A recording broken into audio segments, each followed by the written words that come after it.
नमस्कार दोस्तों, मैं नेहा गुप्ता आप सभी का स्वागत करती हूँ अपने YouTube channel study with Neha पर। तो आज हम भारतीय राज्य व्यवस्था की क्लास 6 डिस्कस करने वाले हैं।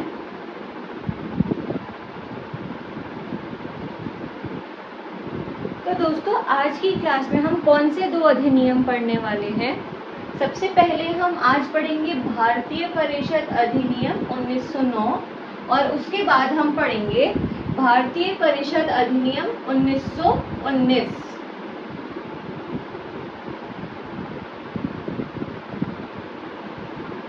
ठीक है दोस्तों, तो हम सबसे पहले बात करते हैं भारतीय परिषद अधिनियम 1909 के बारे में। तो जो भारतीय परिषद अधिनियम 1909 थे, उन्हें क्या और किस नाम से भी पुकारा जाता था? मॉडले मिंटो रिफॉर्म्स के नाम से पुकारा जाता था।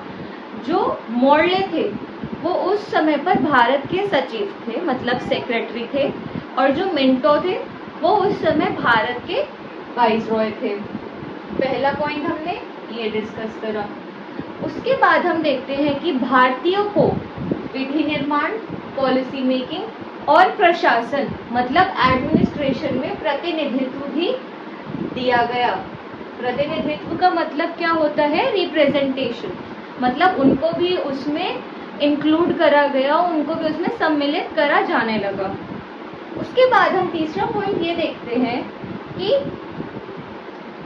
जो भारतीय परिषद अधिनियम 1909 था या फिर जो मॉडले मिंटो रिफॉर्म्स थे, उनकी सबसे बड़ी कमी क्या मानी गई, मतलब वो किस बात पर बुरे माने गए, इनफेमस थे वो किस चीज़ पर, कि इसी अधिनियम के दौरान मुस्लिम समुदाय को सबसे पहली बारी पृथक निर्वाचक मंडल भी दिया गया, मतलब उसको सहमति दे दी, लाइक सेपरेट इलेक्टोरेट्स जिसे हम कहते हैं, कि जो मुस्लिम्स है वो अपना एक अलग इलेक्टोरेट बना सकते हैं एंड जो हिंदूज है वो अपना एक अलग इलेक्टोरेट बना सकते हैं।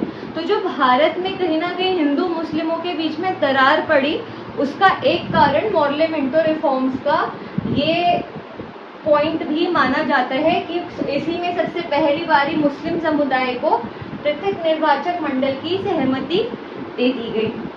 चौथा पॉइंट हम इसमें ये देखते हैं कि जो केंद्रीय एवं प्रांतीय विधायी शक्ति थी, लेजिस्लेटिव पावर्स थी, उनको भी बढ़ा दिया गया।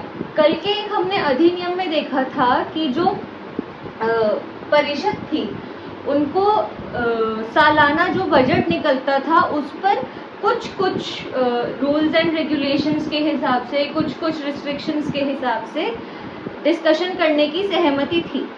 पर मॉडले मिंटो रिफॉर्म्स के दौरान केंद्रीय एवं प्रांतीय विधायी शक्ति कैसे बढ़ा दी गई कि अब ये जो सालाना बजट था उस पर खुलकर बातचीत भी कर सकते हैं और सुझाव भी अपने दे सकते हैं। ये पूछ सकते हैं कि पैसा किस हिसाब से किस चीज़ पर खर्च करा जा रहा है।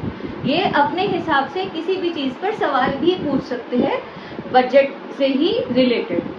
उसके बाद हम ये देखते हैं कि जो सत्येंद्र सिन्हा थे वो प्रथम भारतीय विधायी विधि सदस्य बने, किस चीज़ के? गवर्नर जनरल कार्यकारिणी के, एग्जीक्यूटिव काउंसिल के। जो गवर्नर जनरल की एग्जीक्यूटिव काउंसिल थी उसमें जो पहला भारतीय गया था वो कौन था?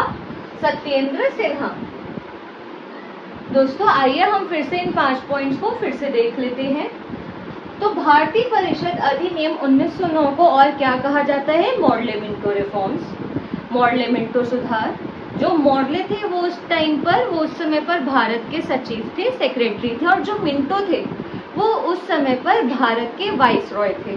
उसके बाद हम ये देखते हैं कि जो भारतीय थे उनको विधि निर्माण एवं प्रशासन में प्रतिनिधित्व सौंपा गया, उनको इंक्लूड करा जाने लगा, उनको सम्मिलित करे जाने लगा। किन दो चीज़ों के लिए? विधि निर्माण एवं प्रशासन हेतु। उसके बाद हम ये देखते हैं कि इसी अधिनियम के दौरान सबसे पहली बारी मुस्लिम समुदाय को पृथक निर्वाचक मंडल बनाने की भी सहमति मिल गई, सेपरेट इलेक्टोरेट बनाने की भी सहमति मिल गई। चौथा पॉइंट हम ये देखते हैं कि जो केंद्रीय और प्रांतीय विधायी शक्तियाँ थी उनको बढ़ा दिया गया। वो सालाना बजट पर विचार विमर्श कर सकते थे, अच्छे से प्रश्न भी पूछ सकते थे और कुछ भी बदलाव भी सुझाव का दे सकते थे।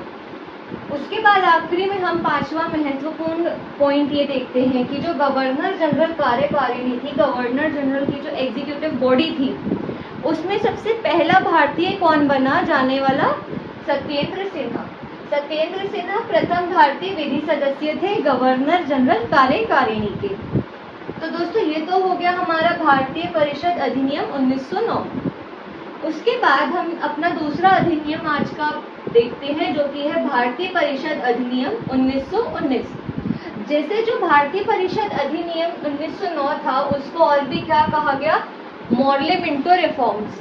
तो इसी प्रकार जो भारतीय परिषद अधिनियम 1919 था, उसको और किस नाम से बोला जाता था?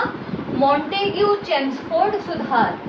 जो मॉन्टेग्यू थे वो उस समय पर भारत के सचिव थे, और जो चेम्सफोर्ड थे वो उस समय भारत के वाइसरॉय थे। केंद्र में उसके बाद हम ये देखते हैं कि केंद्र में द्विसदनीय व्यवस्था भी की गई। द्विसदनीय हमें अभी पता है ना, हमारे दो सदन है, Rajya Sabha, Lok Sabha, upper house, lower house. तो उस टाइम पर इस चीज को लेकर आया गया। जो अपर हाउस था वो कहा क्या? राज्य परिषद, और जो उससे जो लोअर था वो था विधानसभा। जो राज्य परिषद था उसमें 60 सदस्य हुआ करते थे, जिनका कार्यकाल 5 सालों का होता था, और जो विधानसभा थी उसके सदस्यों की संख्या थी 145। उसके बाद हम तीसरा पॉइंट ये देखते हैं, भारतीय परिषद अधिनियम 1919 के दौरान जो प्रांत थे उनमें भी द्वैध शासन लाया गया। द्वैध शासन मतलब डायरकी लाई गई, और जो वहाँ के कुछ कार्य होते थे, कुछ सब्जेक्ट्स होते थे, उन्हें किसमें डिवाइड कर दिया गया, बांट दिया गया? आरक्षित और हस्तांतरित। आरक्षित मतलब रिजर्व्ड, हस्तांतरित मतलब ट्रांसफर्ड।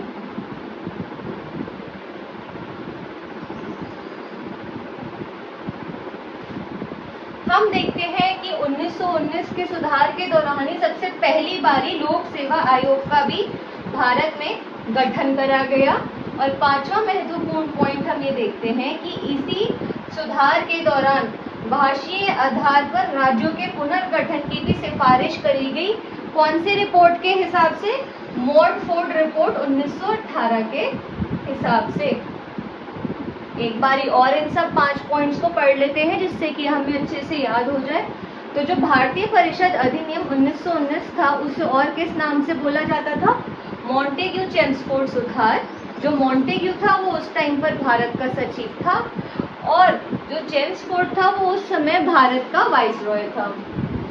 फिर हमने देखा कि केंद्र में राज्य परिषद स्थापित करा गया और विधानसभा स्थापित करी गई। द्विसदनीय व्यवस्था को स्थापित करा गया, जिसमें जो राज्य परिषद थे उसमें 60 सदस्य होते थे, जिनका कार्यकाल 5 साल का होता था, और जो विधानसभा थी उसमें जो सदस्य थे उनकी संख्या 145 हुआ करती थी।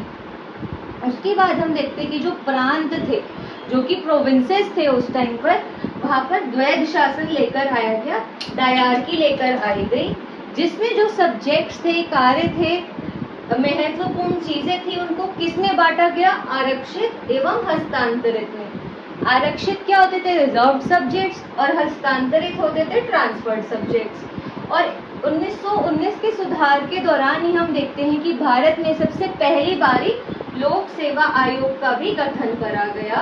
और आखिर में हमने ये देखा कि भाषीय आधार पर ही राज्यों के पुनर्गठन की भी सिफारिश 1919 के अधिनियम के दौरान ही की गई, और ये एक रिपोर्ट के हिसाब से करी गई थी, जिसका नाम था मोडफोर्ड रिपोर्ट, जो कि 1918 में आई थी।